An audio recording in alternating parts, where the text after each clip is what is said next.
역대하 16장 7절부터 14절. 자, 읽겠습니다. 자, 그 전에 우리 또 복습 한번 해야죠. 여러분들에게 창세기부터 요약을 해놓은 그 책들이 많습니다. 제목을 얘기하는 데도 많은데, 지금 제가 고민하는 거는 이 제목만 딱 이렇게 들으면 이게 무슨 내용을 썼겠다 하는 거를 좀 감을 잡을 수 있도록 지금 제목을 정하느라고 아주 고심을 하고 있어요.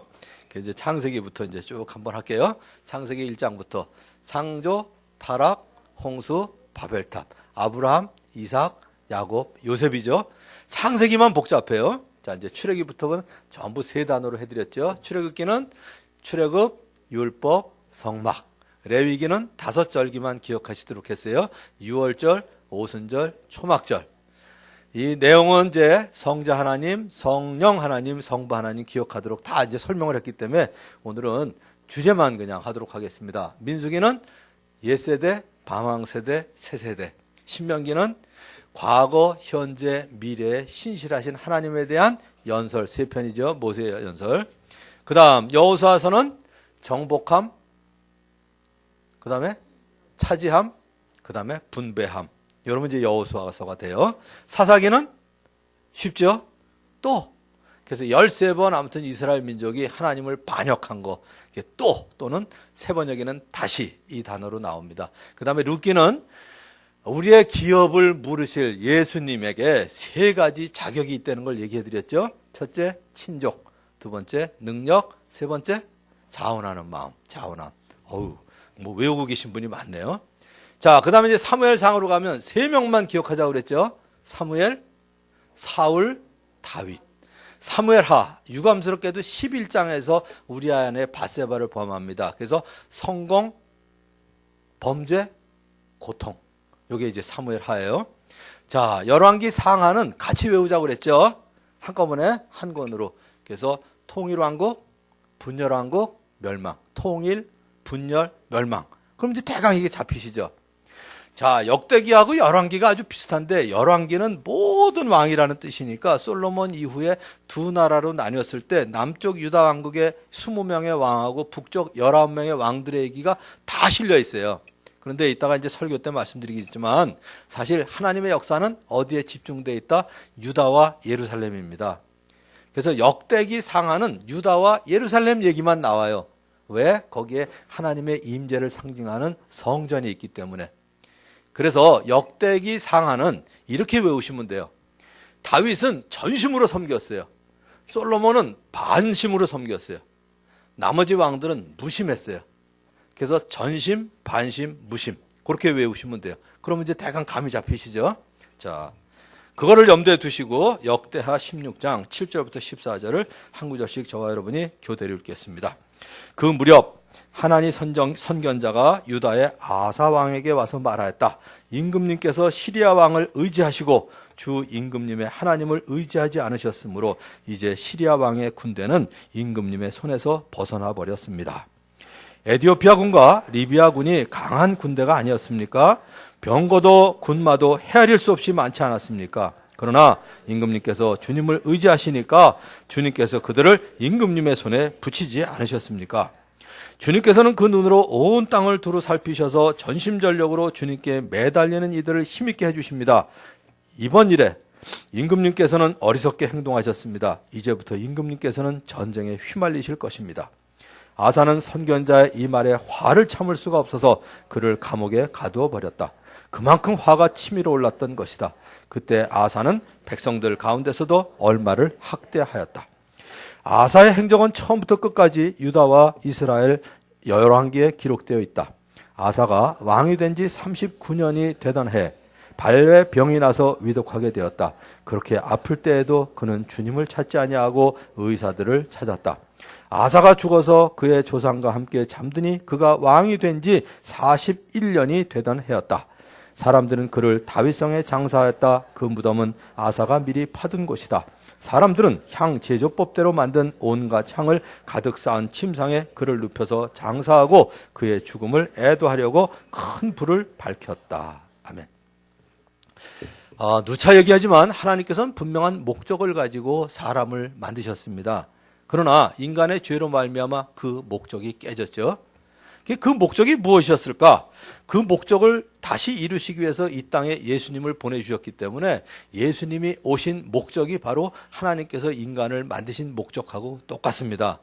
예수님께서 친히 말씀하셨죠. 도적이 오는 것은 죽이고 멸망시키려는 것뿐이요 내가 온 것은 양으로 생명을 얻게 하고, 즉 세상 사람들로 하여금 생명을 얻게 하고 더 풍성히 얻게 하려는 것이라. 이 내용은 하나님께서 그 성품을 담도록 인간을 지으셨기 때문에 우리 부모들이 자녀에 대해서 기대하고 있는 거하고 아주 똑같습니다. 여러분 자녀들을 기르면서 뭘 기대하세요? 한 가지죠. 자식 잘 되기를 바라십니다. 근데 애들이 잘 됐어요. 너무 행복해요. 너무 행복한 나머지 아빠 엄마를 잊어버리고 연락을 안 해. 된다? 안 된다? 그런 거를 죽일 놈들이라고 그래요. 딱 두 가지 원하십니다. 자식 잘 됐으면 좋겠다. 그죠? 어르신들? 잘 됐으면 좋겠죠? 또 하나는 늘 사랑 가운데 친밀한 교제가 있었으면 좋겠죠. 이 두 가지면 더 이상 바랄 게 없어요. 저희 어머니도 그랬고 저도 우리 자녀들한테 이 두 가지를 원해요. 애들 잘 됐으면 좋겠어요. 늘 친밀한 교제를 가졌으면 좋겠어요. 이 두 가지죠, 뭐. 두 가지. 그래서 예수님께서 사람들이 이걸 쉽게 알아들을 수 있도록 포도나무 비유를 들어주셨습니다. 포도나무와 가지. 나는 포도나무고 너희는 가지이다. 가지가 포도나무와 좋은 관계 가운데, 즉 포도나무 가지가 포도나무에 붙어 있어야 생명이 있잖아요. 그러니까 좋은 관계는 생명을 의미합니다. 두 번째는 나무에 붙어 있으면서 뿌리로부터 올라오는 진액을 잘 흡수하면 포도나무 열매는 저절로 주렁주렁 풍성하게 맺힙니다. 그런데 사람들은 계속해서 하나님으로부터 떠나려 했어요. 우리 애들 보면 그래요. 벌써 중학교만 되면 떠나려고 그러지 않아요? LA 갔을 때 여러 학생들한테 공통된 얘기가 뭐냐면 고등학교만 졸업하면 저 동북부로 학교를 가기를 그렇게 간절히 소원해요. 아이비 대학들을 가고 싶어서 그런 게 아니라 부모로부터 가장 멀리 떠나고 싶어서요. 그게 아주 소원이래요. 이게 인간들의 본성입니다. 이게 인간들의 본성이에요. 지금 벌써 사춘기만 되면 벌써 떠나려고 그러지 않아요? 가능하면 멀리 떠나서, 뭐 기숙학교가 잘못됐다는 얘기는 아닌데 기숙학교에 가려고 하는 애들의 동기는 반드시 점검하세요. 공부 잘하기 위해서 가는 건지 아빠 엄마로부터 멀리 떠나고 싶어서 가는 건지. 항상 동기가 중요해요. 가끔 그런 애들이 있어요. 나 진짜 축구 선수가 돼서 하나님을 선교하고 싶다, 이런 애들이 있습니다. 진짜 축구를 하고 싶은 건지 공부하기가 싫은 건지 봐야 돼요. 요새 애들을 저거 많이 하잖아요. 나는 애니메이션 할 거야, 그런 애들이 있어요. 진짜 애니메이션을 좋아하는 건지 공부하기가 싫은 건지, 이 두 가지는 분명히 분별해야 되는 것처럼 하나님 섬기는 것도 그렇습니다. 그런데 이 사람들은 계속해서 하나님으로부터 떠나려고 했고 그 결과로 풍성한 삶이 아니라 메마른 삶을 살게 되었습니다. 그것에 대해서 우리 가끔 그 개그 프로에서 그런 얘기 하죠. 요즘도 그 얘기 나오나 모르겠는데 애정남, 그래서 애매한 것을 정의해주는 남자를 뭐 애정남이라고 그러는데, 제가 보기에는 애매한 것을 정확하게 정의를 내리는 건 난 성경 같아요. 예레미야 2장 13절에 보면 이런 인간들의 죄에 대해서 뭐라고 얘기하냐면 나의 백성이 두 가지 악을 행하였다 그랬어요. 두 가지 악. 첫째, 생수의 근원되는 나를 버린 것. 하나님을 버린 거예요. 하나님을 등진 것. 또 한 가지 죄는 뭐냐면 스스로 목마름을 해결하기 위해서 웅덩이를 파는데 그 웅덩이는 물을 저축하지 못할 터진 웅덩이라 그랬거든요. 자, 세상 사람들 보세요. 하나님 안 믿는 게 첫 번째 죄예요.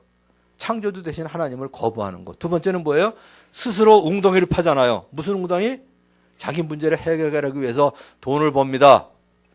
뭐 쾌락을 즐깁니다. 권력, 명예형을 추구합니다. 근데 그게 다 뭐예요? 자기의 목마름을 해결해 주지 못하거든요.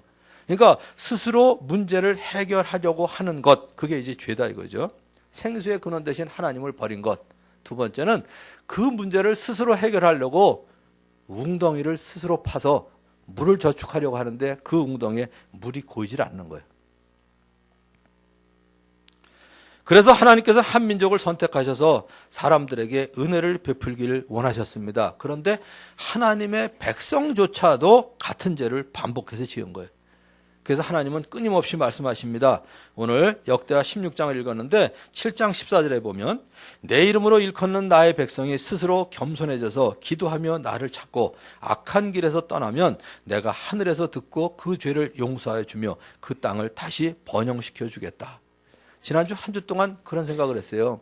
왜 하나님께서 이스라엘 백성들을 좀 막아주시지? 망할 때까지 내버려 두실까? 그거 하나님한테 망신인데. 그런데 자녀들을 기르는 여러 분들을 보면서 우리 집도 마찬가지고요.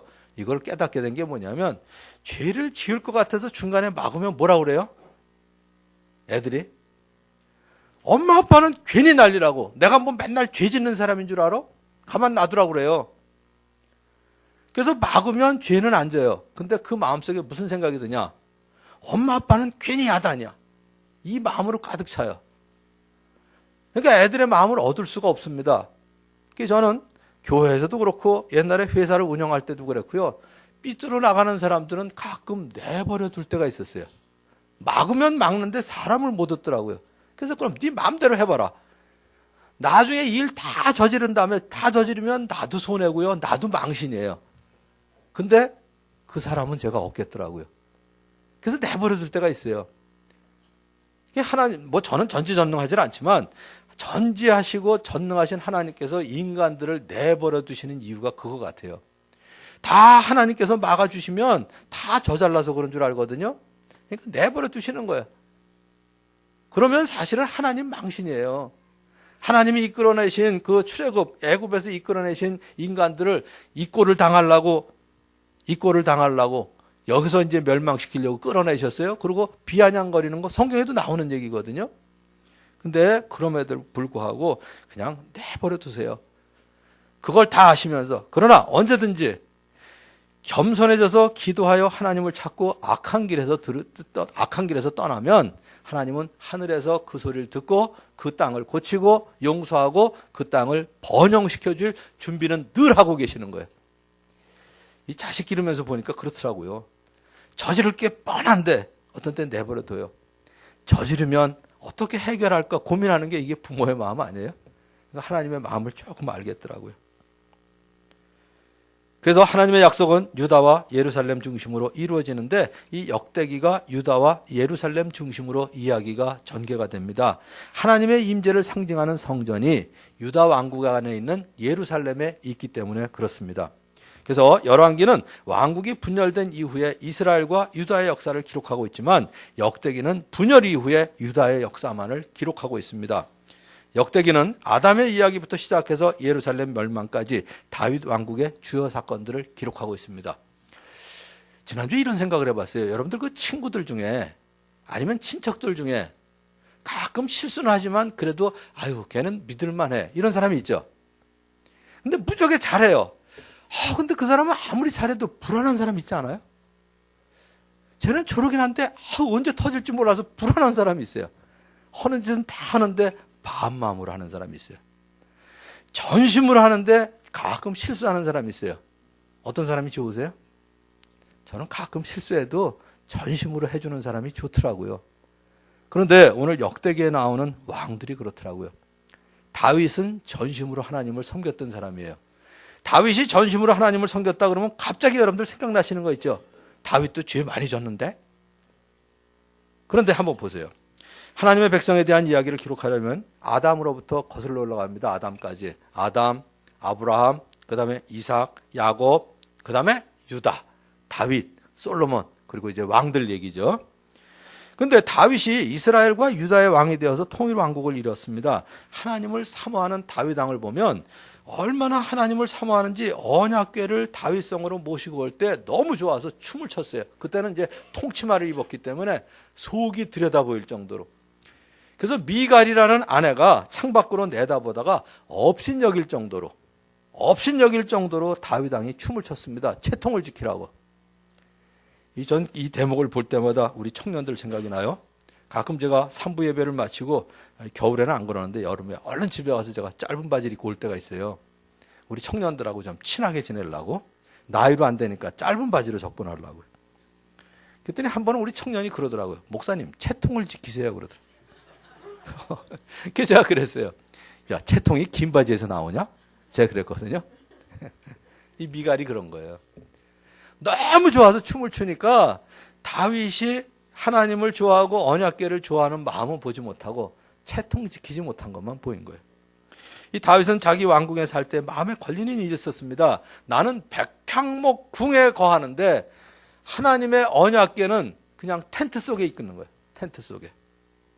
그래서 성전 짓기를 사모했는데 하나님께서는 다윗의 손으로 짓지 아니하고 다윗의 아들이 성전을 짓도록 말씀하셨습니다. 너는 아니다. 너는 아니다. 여러분 어떤 생각이 드세요? 여러분이 뭐 하려고 하는데 너는 아니다. 네 다음 사람이 할 거다. 그럼 어떤 생각이 드실까요? 예를 들어서 요번 3기 장로님들이 있는데 요번 장로들은 아니다. 4기 때 할 거다. 그럼 우리 3기 장로님들 어떻게 하실 건가요? 이러시면 안 돼요. 이러시면 안 돼요. 다윗이 뭐라고 그랬냐면 자기가 하고자 하는 일을 거절당하면 대개는 가졌던 마음까지 모두 없애버리는 사람이 있습니다. 그거는 순수한 동기가 아니죠. 내가 하고 싶은 게 아니라 그 일이 이루어졌으면 그런 그 순수한 동기가 있으면 다윗처럼 할 수 있어요. 자신이 성전을 짓지 못하더라도 아들이 성전을 지을 수 있도록 허락하신 거에 대해서 먼저 감사를 드렸고요. 그 다음에 성막에 들어가서 감사 기도를 드리고 아들이 성전을 지을 수 있도록 온갖 준비를 다 해놨어요. 심지어 돌까지 다 다듬어 놓고요. 금 10만 달란트, 은 100만 달란트, 놋과 쇠는 너무 많아서 그 무게를 다 달 수 없을 만큼 준비하고 나무와 돌도 힘들여 준비하였어요.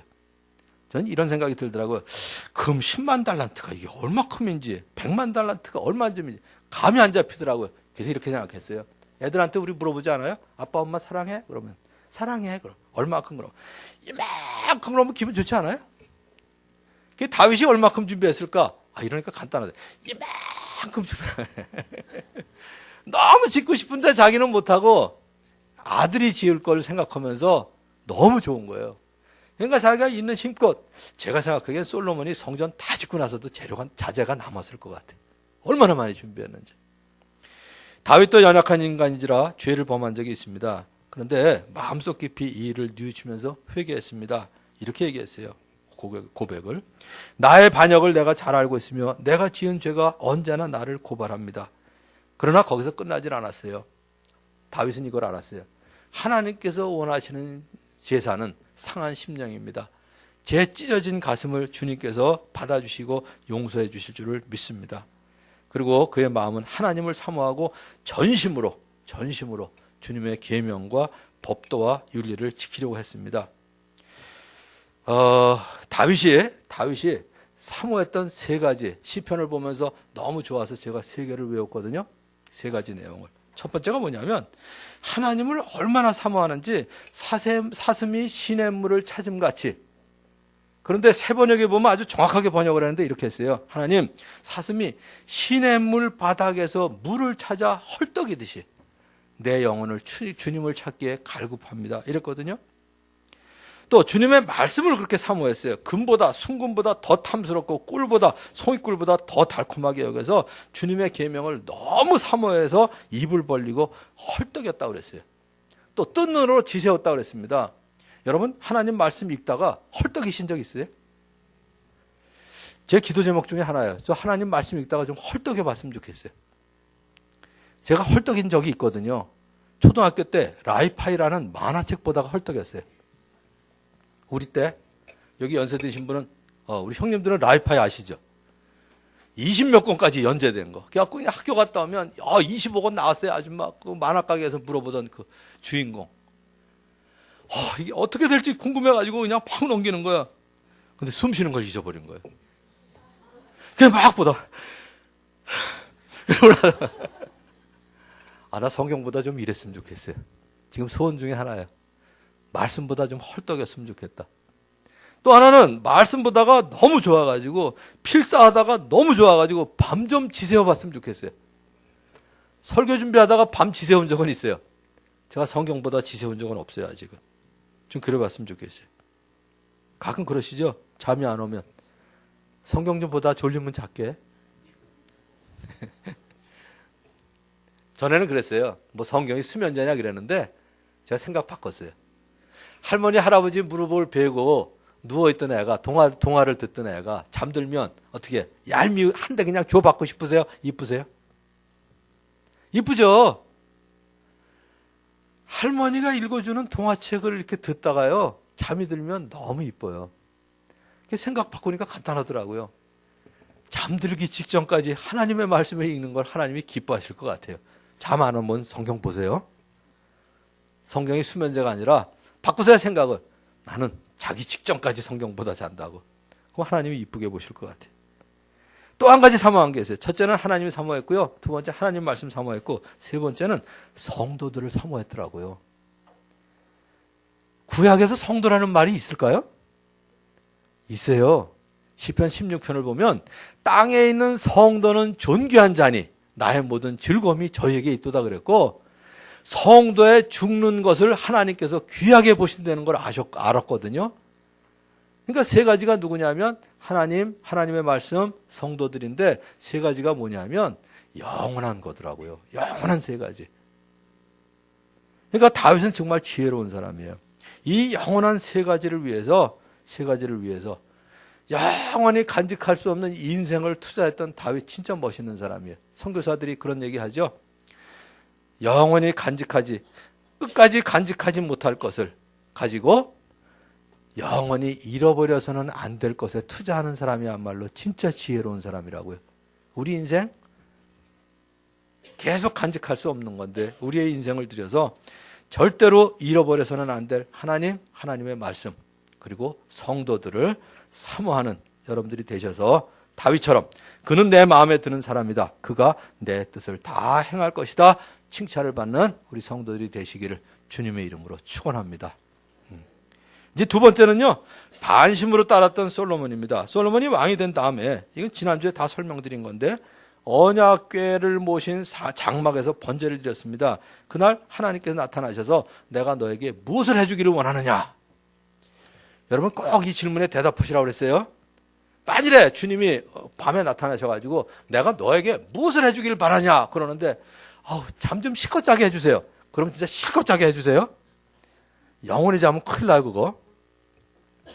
하나님이 갑자기 물어보시더라도 대답할 말을 준비하고 계셔야 돼요. 내가 너에게 무엇 해주기를 원하느냐. 그럴 때 여러분들이 대답할 게 있어야 돼요. 늘 그거를 사모하세요. 그거를 방향을 잡고 인생을 사시면 저는 성공적으로 살 것 같아요. 나는 뭘 기도할까? 이제 솔로몬이 대답을 했습니다. 부와 재물과 영화를 달라고도 안 그러고, 적군들의 목숨을 달라고도 안 그러고요, 오래 살게 해달라고도 안 그러고요, 내가 아직 어립니다. 이 백성을 판단할 때, 재판할 때 지혜를 달라고, 선과 악을 분별할 수 있는 지혜를 달라고 기도하니까 하나님께서 기쁘게 보시고 그가 구하지 않은 것까지 다 주셨죠. 그런데 솔로몬이 주님의 성전과 왕궁을 다 짓고 주님의 성전과 그의 왕궁에 대해서 마음속으로 하고자 한 모든 것을 다 성공적으로 이루었을 때 하나님께서 그에게 나타나셔서 말씀하셨습니다. 하나님이 다 하시는 거예요. 모든 일을 다 이루고 성공해서 평안할 때 여러분들 감사하고 기뻐하고 찬양하세요? 딴짓을 하세요? 이게 문제예요. 제가 한 몇 달 전에 작년 초에 말씀드린 것 같아요. 속초를 갔다 왔는데 유명한 아무튼 생선 구이집이 있어가지고 가서 이제 먹으러 들어갔습니다. 우리 교인들을 데리고 갔더니 보통 식당에 어떤 성경 구절이 써 있나요? 내 시작은 미약하였으나 내 나중은 심히 창대하리라. 어떤 데는 심히 창대 이렇게 써 있는 데도 있어요. 시작은 미약하였으나 창대해지리라 그러고. 근데 전혀 못 보던 그 성경 구절이 써 있더라고요. 고린도전서가 10장. 그런즉 선줄로 생각하는 자는 넘어질까 조심하라. 이게 식당에 써 있는 거예요. 여러분들이 식당 주인이면 마음에 드세요, 안 드세요? 선줄로 생각하는 자는 넘어질까 조심하라. 그걸 읽으면서 기분이 묘하더라고요. 그래서 제가 여기 뭐라고 얘기하긴 그렇고 좋은 성경 구절이 써있네요. 고린도전서 10장 말씀이네요. 그랬더니 누가 써줬어요? 그랬더니 담임 목사님이 써줬대요. 야, 그 담임 목사님 진짜 지혜로운 분이더라고요. 그냥 축복의 얘기 좋은 말 써주는 게 아니라 사람들이 항상 번듯하면 여기 문제가 생기거든요. 문제가. 지금 제가 강원도에서 일부 예배 때 내가 괜히 이거 이름 얘기를 해가지고 2부 때 내가 이름 얘기 안 할게요. 아주 유명한 데가 있어요. 서울 사람도 웬만한 사람은 다 아는 집이 있어요. 근데 그 집이 빌딩을 세웠더라고요. 요새 그 집을 갈 때마다 제가 불안해요.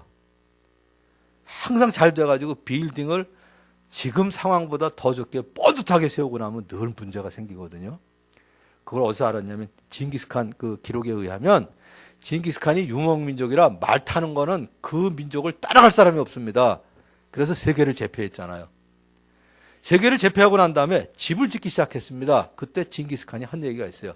이제 징기스칸 몽고족은 끝났다고요. 집을 지으면 사람들이 다 안주하기 시작하고 그때부터 이제 파벌이 생기기 시작하거든요. 그래서 그 목사님이 아무리 잘 되더라도 초심을 잃지 말라고 그거를 걸어주셨다고 그러더라고요.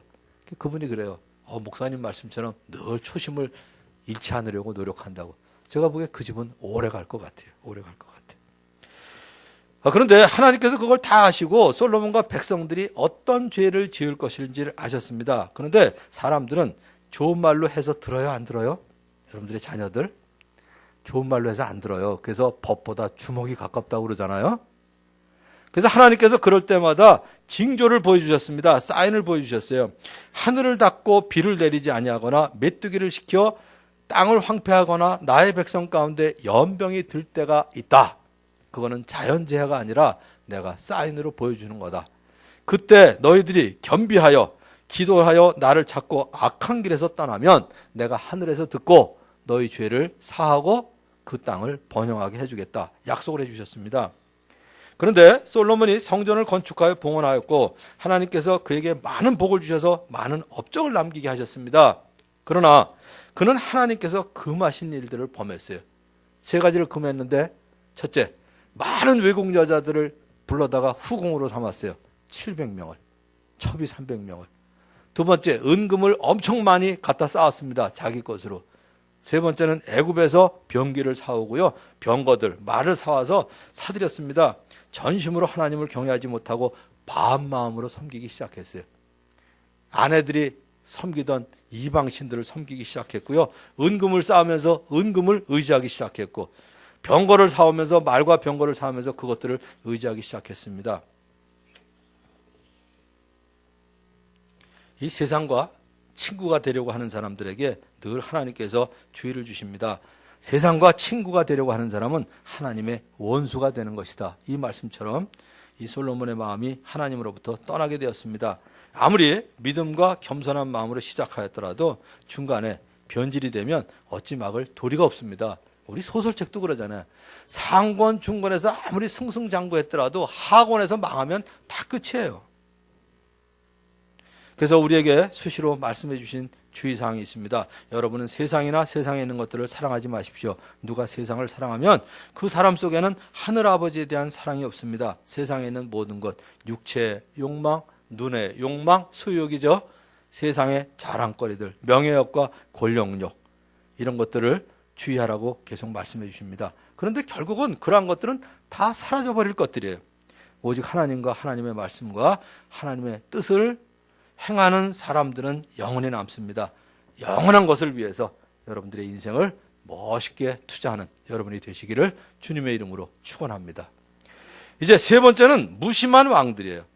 자, 이 솔로몬이 죽은 다음에 솔로몬 이후에 온 이스라엘이 르호보암을 왕으로 세우려고 세겜에 모였습니다. 그런데 일찍이 솔로몬을 피해서 이집트로 도망을 갔던 사람이 있어요. 누구냐면 여로보암이에요. 이 소식을 듣고 여로보암이 야욕이 있으니까 돌아왔습니다. 그러니까 이제 사람들이 여로보암을 불러내어서 앞세우고 르호보암에게 갔어요. 자, 한번 보세요. 솔로몬이 자기 궁을 짓는데 몇 년 걸렸을까요? 자, 또 성가대로 가야지. 솔로몬이 자기 궁을 짓는데 13년, 성전을 짓는데 7년, 그래서 20년 동안 지었습니다. 저는 중국에 가서 만리장성을 볼 때 두 가지 생각이 들더라고요. 야, 대단하다. 그 다음에 두 번째 든 생각이 뭘까요? 진짜 고생 많았겠다. 여러 사람 죽었겠네. 이 생각이 들더라고요. 그 험한데 그거 쌓느라고 얼마나 많이 죽었겠어요. 얼마나 많이. 그러니까 13년 동안 왕궁 짓죠. 7년 동안 성전 짓는 동안에 얼마나 중노동, 그리고 메었던 무거운 멍에 이거를 가볍게 해달라는 요청을 하려고 여로보암을 앞세우고 갔는데 노인들이 얘기했습니다. 백성들에게 너그럽게 하고 그들을 받들어 섬기면 백성들이 다 따를 겁니다. 그랬는데 르호보암이 그러질 않죠. 그거보다 더 심하게 원로들의 충고를 무시하고 백성들에게 가혹하게 대답을 했습니다. 결국 남유다와 북이스라엘 두 나라로 나뉘었습니다. 그런데 북쪽 이스라엘을 다스렸던 11명의 왕 하나같이 주님 보시기에 악한 행동을 하였고 이스라엘로 죄를 짓게 한 느밧의 아들 여로보암의 죄를 따라가 그 길에서 돌아서지 않았다. 이랬어요. 근데 이스라엘 왕들은 말할 것도 없고요. 남쪽의 유다 왕들도 주님 보시기에 올바른 일을 행하진 않았습니다. 그래도 다섯 왕은 처음에는 하나님을 섬기고 주님께서 보시기에 올바른 일을 했는데요. 말년에 무심해서 주님을 찾지 않고 안타깝게 끝이 났습니다. 그 대표적인 예가 오늘 읽은 말씀이에요. 그 중에 하나, 5명 중에 하나가 아사 왕인데 제가 잠깐 말씀을 드릴게요. 아사는 처음에는 주님이 보시기에 하나님이 보시기에 좋은 일, 올바른 일을 했습니다. 유다 백성들에게 명령을 내려서 조상들의 하나님의 뜻을 찾고 하나님의 율법과 명령을 실천하게 했고요. 산당과 태양신을 태양상을 다 없애버렸어요. 통치 아래 나라가 조용해졌습니다. 에디오피아 사람이 100만 대군을 이끌고 왔을 때 그가 했던 기도가 있어요. 얼마나 멋있나 들어보세요. 주님께서 돕고자 하실 때는 숫자가 많고 적음이나 힘이 세고 약함을 문제 삼지 않으십니다 하고 하나님께 부르짖어서 이겼거든요. 그런데 그 이후에 무슨 일이 있었냐면 온 마음을 다하고 정성을 다하여 백성들이 주님을 찾게 하고 그러니까 사방에 평안을 주셨는데 이방 제단과 산당을 없애고 심지어 자기 할머니가 혐오스러운 아세라 목상을 만들었다고 해서 태후의 위를 패해버려요. 자기 할머니까지 잘라요. 그런데 문제는 뭐냐면 아사왕 35년까지 전쟁이 없었습니다. 저는 성경에서 전쟁이 없었다 그러면 꼭 두 가지 마음이 생겨요. 좋았겠다. 또 한 가지는 불안해지기 시작해요. 꼭 딴짓을 하거든요. 그러니까 오늘 말씀이 뭐예요? 그동안에 아사왕이 변했어요. 그래서 아사왕 36년에 이스라엘 왕 바아사가 쳐들어왔을 때 옛날 같으면 어떻게 해야 돼요? 전쟁은 군사에 많고 적음에 있지 않습니다. 주님께서 도우시면 이길 줄 믿습니다. 이래야 되는데요. 갑자기 자기 왕궁에서 금과 은을 끌어내고 심지어 성전에서 금과 은을 끌어내다가 시리아 왕 베나다트에게 갖다 주는 거예요. 도와달라고. 첫 번째 잘못이에요. 그러니까 선견자 하나니가 임금님 전에는 잘하시더니 왜 그러세요? 왜 하나님을 의지하지 않고 왜 이방 왕들을 의지하세요? 그러니까 화가 치밀어 올라가지고 선견자 하나니를 옥에 가둬버려요. 오늘 말씀이에요. 그래서 하나니가 얘기하는 게 뭐냐면 여러분들 다 외우시는 거죠. 여호와의 눈은 온 땅을 두루 감찰하사 전심으로 자기에게 향하는 자를 위하여 능력을 베푸시나니 이거를 얘기해 주거든요. 틀렸어요? 맞는 말 하는데 화가 치밀어가지고 하나님을 감옥에 가둡니다. 두 번째 잘못이에요. 그러니까 하나님께서 내버려 두지 아니하시고 어쨌든 징계를 주시려고 재해를 주신 게 아니고요. 어떻게든 돌이키게 하려고 발에 병이 나게 하셨습니다. 발에 병이 나서 죽을 지경에 이르렀는데 그래서 하나님한테 부르짖고 돌아오도록 했는데 이 아사가 의사를 찾아가는 게 문제가 아니고 하나님을 의지하지 않고 용하다는 의사만 찾아댕겨요. 그래서 결국은 죽어요. 세 번째 문제가 그거예요. 첫째, 하나님을 의지하지 않고 이방왕 의지하는 거. 그거 지적해주는 선견자 감옥에 가둬요. 이걸 사인으로 발에 병이 나게 했는데 그때도 하나님을 찾지 않고 의사만 찾아다닙니다. 그래서 결국 죽습니다. 이 35년 동안 전쟁이 없을 때 변한 이 아사 왕의 얘기를 들으면 그 다음 유다 왕들의 얘기가 거의 다 그래요. 저는 히스기야 왕 얘기를 읽을 때마다 나중에 병이 나서 죽을 때가 됐을 때 하나님한테 기도해서 10여 년을 더 살거든요. 참 안타까워요. 10여 년 그냥 더 안 살고 그러고 끝났으면 얼마나 히스기야 멋있었을까. 그러니까 오래 사는 게 문제가 아니고요. 어떻게 사느냐가 문제인 것 같습니다. 그 후의 왕들도 아사 왕 이후의 왕들도 고집을 부리면서 조금도 뉘우치지 않고 하나님께로 돌아오지 않습니다. 결국은 마침내 성전이 불타버리게 됩니다. 그러나 하나님의 한결같은 사랑은 다함이 없고 그 규율은 끝이 없습니다. 왜? 다음 주에 에스라서가 있고 느헤미야서가 있고 에스더서가 있거든요. 그래서 우리에겐 희망이 있어요. 혹시 여러분 중에 희망이 보이지 않아서 잠 못 자시는 분 안 계신가요? 밥맛이 없고? 저는 가끔 잠이 안 올 때가 있는데 잠 안 올 때 꼭 생각하는 게 그거예요. 내가 하나님 믿으면 지금 자야 되나 안 자야 되나? 어때요? 하나님 믿으면 자야 돼요 안 자야 돼요? 못 자야 돼요? 아무리 포탄이 썰어지는 전쟁터에서도요, 아빠 엄마 등에 앞에 엎여 있는 간단하게는 자요. 애를 보고, 야 이놈아 네가 잘 때냐 지금? 그래요? 아빠 엄마를 믿는 애들은 자더라고요. 좀 그 생각을 하면 하나님 앞에 너무 죄송스러워요. 하나님을 못 믿고 하나님한테 못 맡기니까 내가 못 자는 거 아니에요? 아 이거는 아니다. 그러고 나면 그래도 여전히 아무튼 왔다 갔다 하는데 제 마음속에 늘 세 가지가 있어요. 믿음으로 산대지만 의심도 있고요. 배짱도 있고요. 이러다가 이러면 어떡하지? 이런 생각도 들다가 에이 그런다고 내가 뭐 죽겠냐? 이 세 가지 믿음과 의심과 배짱이 늘 섞여서 사는데 그래도 하나님 믿는다면 내가 이거는 믿음이 없는 거다. 이럴 때가 많습니다. 그런 정의를 많이 내리죠. 우리에게 절망은 없습니다. 희망을 잃어버리는 것만이 절망인 것 같아요. 절망만 하지 않으면, 쓰러지지만 않으면 하나님은 언제든지 감당할 수 있는 것만 허락하시고 피할 길을 주신다고 분명히 말씀하셨습니다. 희망을 잃지 말고 끝까지 하나님께서 도우실 것을 믿고 힘차게 나아가는 2016년 맞이하시기 바랍니다. 기도하겠습니다. 이제 1분 동안 우리 소리내서 통성으로 기도하겠습니다. 세 가지 제목 드릴 텐데 첫째는 우리가 교회에서 드리는 예배마다 예배의 감격과 감동이 있는 예배가 되게 해달라고 기도해 주시고요. 두 번째는 우리 교회를 통해서 또 목장을 통해서 내 삶을 통해서 영혼들이 구원받고 제자 삼는 역사가 일어나도록 그리고 오늘 말씀 들으면서 여러분 마음속에 생각나게 해주시는 기도 제목 가지고 1분 동안 소리내서 통성으로 기도하고 제가 기도하도록 하겠습니다. 하나님 아버지 감사합니다. 오늘도 귀한 말씀을 통해서 다시 힘을 얻게 하시니 감사합니다. 우리가 드리는 예배마다 정말 하나님을 사모하고 말씀 사모하고 성도를 사모하는 마음으로 늘 예배에 감격이 있게 하여 주시옵소서. 모든 민족으로 제자를 삼으라고 하신 아버지 하나님, 우리의 삶을 통해서 목장을 통해서 교회를 통해서 영혼들이 구원받고 제자되는 역사 일어나게 도와주시옵소서.